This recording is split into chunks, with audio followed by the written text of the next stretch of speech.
Chapter 6. The maid Jiang and I, who had grown up to be devastatingly beautiful, sneered softly. She thought that this snow-white spear falcon was as unlucky as she was.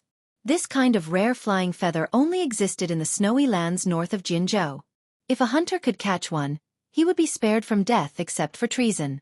In the past, even the nobles of West Chu spent a lot of money to buy this spirit creature nicknamed Green-White Yuan, but it was still hard to find. The one on Su Fengnian's arm was even more extraordinary. It was the highest grade of Green-White Yuan, the 6-year phoenix, rarer than the 3-year dragon.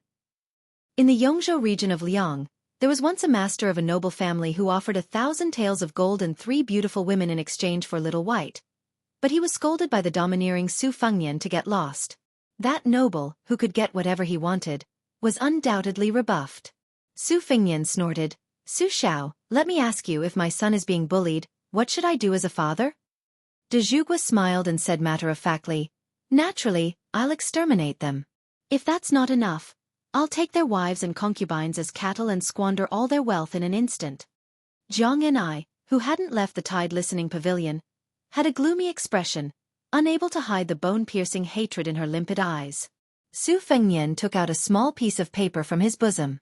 On it were written surnames, clans, and sects of the martial arts world. He patted his father, the king of Bailiang's shoulder, gritted his teeth and said, "Father, didn't you always say that it's never too late for a gentleman to take revenge? These guys are my enemies. Take care of them immediately." Su Xiao took the paper and praised his son's good handwriting before even looking at it. He glanced at it and was about to boldly say that it was no problem, but then he took a closer look and read everything without missing a word. He said with a bitter expression, "Son, you have too many sons. Son, you have too many enemies. There are no less than 100 of them. Look at the governor of Huizhou County. Just because his son looks a little too pretty and you saw him from afar while he was touring Biluo Lake with a beauty, he has to remove his official position?" There was also the Wang family of Bailiang in Guangzhou. They were going to be exterminated just because one of their servants cursed at them while drinking? As for the Shenyuan family of the Wulin world, what did they do to offend my son? Why did he send the entire family to Jinzhou? And why did he choose a girl named Shenyuan Qingfeng to act as an official prostitute? Su Fengnian looked at his beloved spear falcon and sighed. Little White, you're lucky to have a master like me who cares for you. I'm miserable. I don't have a father to dote on me and a mother to love me. Living is just torture, boring." De Zhugua quickly smiled and said, "Father will do as you say. Father will do as you say." After making the promise, Su Xiao turned his head and looked at Yuan Zuozong and Chu Lushan with a gloomy face. He said, "I'm sorry. Zuozong, prepare 2 groups of brave tiger cavalry and wait for orders. This king is going to ask for an imperial edict immediately. It's nothing more than another trip to Jianghu. Lushan, inform all the officials who are close to this prince in the provinces along the way. Kill the traitors on the list who should be killed. Just give them a nice name and don't make it too big of a deal. After all, we're working on someone else's territory. There's no need to rush. I'll give you 1.5 years to plan slowly. You're good at this kind of thing." Yuan Zuozong bowed and said, "Yes, sir." Fatty Chu also got up and bowed. His eyes were ruthless and his face was full of excitement. "Yes, sir." Jiang and I lamented in his heart. Were there going to be countless good people who would suffer because of an absurd reason? How many poor people who were separated from their families would not know the cause of the disaster in the end? But at this time, Su Fengnian took back the paper and took out another one. The name list was only about 1/10 of the names. He smiled and said, "Father, how can I really let you become enemies with more than 12 noble families and half of the Jianghu? Look at this one. It's enough that these people are unlucky.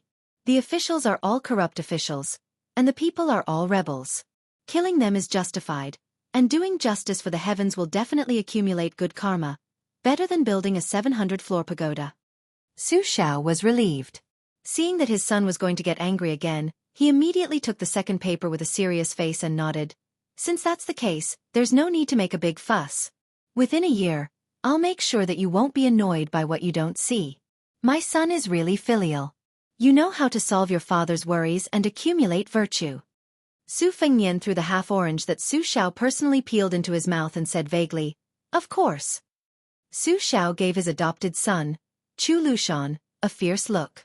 The latter took the paper and immediately retreated. Although he was fat and had more than 200 gene of fat, he walked as quietly as if he was flying on grass. Su Xiao saw his son's face gradually become rosy and was gratified. He softly said, "Son, I said you're not my biological son. That's because you don't look like me. You take after your mother." Su Fengnian heard this and only grunted. De Zhugua, who had been recuperating for the past 10 years, knew that this topic was unpleasant. He changed the topic and said, "Huang Manor doesn't want to go to Mount Longhu. Help me talk to him and he'll listen to you." Su Fengnian nodded and said, "I know. Go do what you need to do. Don't disturb me fishing." Su Xiao chuckled and said, "Wait a little longer. I haven't talked to you in 3 years." Su Fengnian glared and said, "If you knew this would happen, why did you chase me out of the family?" Scram. The word scram was imposing. The pitiful and lamentable king of Bailiang immediately fled. He didn't dare to stay any longer. For some reason, every time Jiang and I faced De Zhugua, who Su Fengnian treated like an ordinary rich man who didn't teach his son well, she would feel a chill run down her spine.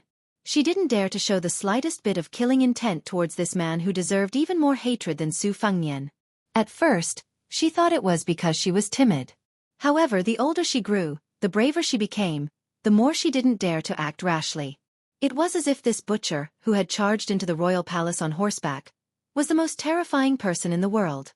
She later learned that the previous emperor of this dynasty had personally promised to treat the royal family of West Chu well, and even made her father king.